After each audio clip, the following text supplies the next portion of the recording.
एक नई वीडियो के साथ आज मैं फिर हाजिर हूं, आपका होस्ट और दोस्त विक्रांत जोशी आपका स्वागत करता हूं मैं आरएम शॉर्ट्स में, जिसमें हम लेके आते हैं दिन भर की स्पेस और डिफेंस न्यूज की टॉप 3 खबरें। तो चलिए जान लेते हैं। अपनी सबसे पहली खबर की बात करेंगे तो वो चंद्रयान 3 की तरफ से आ रही है। आप में से बहुत से लोगों ने कमेंट में यह पूछा था कि नवंबर जो 2020 का प्लान है चंद्रयान 3 का, उसके बारे में क्या क्या डिटेल है, क्या चंद्रयान 2 से अलग होने वाला है। तो हम लोग थोड़ी सी उसकी विवेचना करेंगे।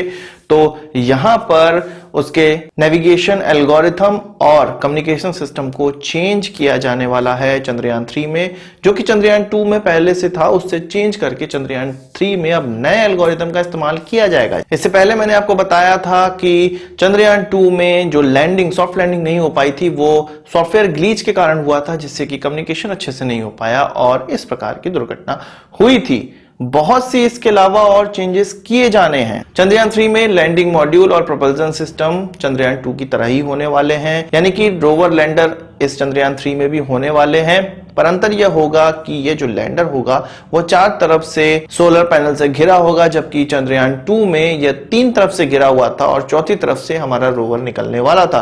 पर पावर सप्लाई को बेहतर बनाने के लिए 4 तरफ से इसको पैनल से घेरा जाएगा। पर यह रिव्यू टीम डिसाइड करेगी कि 4 तरफ से इसको पैनल से, सोलर पैनल से घेरना क्या फेसिबल है, क्या जो इससे जो वजन में इजाफा होगा उसको एकोमोडेट करने की क्षमता लैंडर में है, और किस प्रकार से रोवर को फिर निकाला जाएगा। ये सब डिजाइन चेंजेस किए जाएंगे। इसके अलावा चंद्रयान 2 में एक लेजर डॉपलर वेलोसिटी सेंसर लगना था, पर ग्राउंड में उसका जब टेस्टिंग किया गया था तो वो सफल नहीं हो पाया था और जितने मापदंड थे उस पर खरा नहीं उतरा था, इसलिए चंद्रयान 2 में इसको इस्तेमाल नहीं किया गया था। इसके द्वारा रियल टाइम में वेलोसिटी कैलकुलेट की जा सकती थी, डायरेक्ट वेलोसिटी चंद्रयान 2 की पता चल सकती थी, उसके लैंडर की पता चल सकती थी, पर इसका इस्तेमाल नहीं किया गया, की कमी रिव्यू टीम को यह लगता है कि खली उस समय। इसके अलावा चंद्रयान 3 में रियल टाइम इमेज पृथ्वी तक भेजने की व्यवस्था की जाएगी, जिसके लिए अच्छे कम्युनिकेशन सिस्टम होने चाहिए। इसके अलावा टेलीमेट्री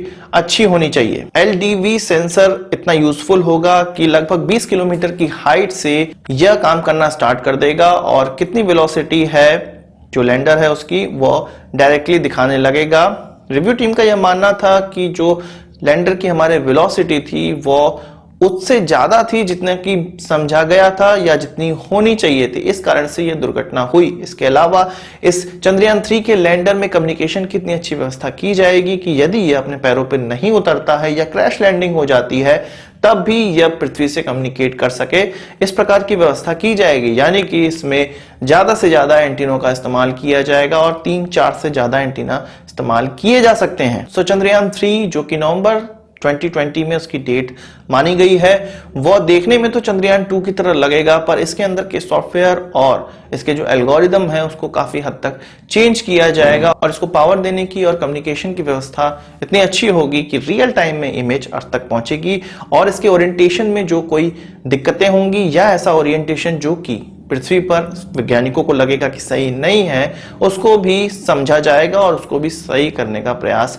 किया जाएगा। इसके अलावा बात करते हैं भारत और चाइना के बीच में होने वाली मिलिट्री एक्सरसाइज की। दिसंबर 2019 में इस मिलिट्री एक्सरसाइज को अंजाम दिया जाएगा, जिसका नाम है हैंड इन हैंड। इससे पहले पिछले साल यह एक्सरसाइज चेंगडू चाइना में हुई थी और इसमें भारतीय और चाइनीज ट्रूप्स ने भाग लिया था। इस एक्सरसाइज में 2019 के वेरिएंट में 130 भारतीय और चाइनीज कंटीजेंट भाग लेंगे। दोनों ही देशों की तरफ से 130 ट्रूप्स भाग लेंगे और इसको अंजाम दिया जाएगा मेघालय में। वहीं बात करें सियाचिन की, तो कल में एक खबर निकलकर सामने आई थी जिसमें कि हमारे 4 जवान शहीद हो गए थे एवलांच के कारण, और एक रिपोर्ट अब निकलकर सामने आ रही है जिसमें कि यह कहा गया है कि 167 आर्मी के जवान हमारे शहीद हो चुके हैं इसी प्रकार की प्राकृतिक बाधाओं के कारण सियाचिन पर अपनी ड्यूटी निभाते हुए। यानी कि आप मान सकते हैं कि हर साल लगभग 17 लोगों को, 17 आर्मी के जवानों को हम खो देते हैं केवल इन एवलांच के कारण। और ऐसा नहीं है कि इसकी मॉनिटरिंग नहीं की जाती है या टेक्नोलॉजी का इस्तेमाल नहीं किया जाता है, इन सभी के बावजूद एवलांच आते हैं और हमारे सैनिकों को नुकसान पहुंचाते हैं।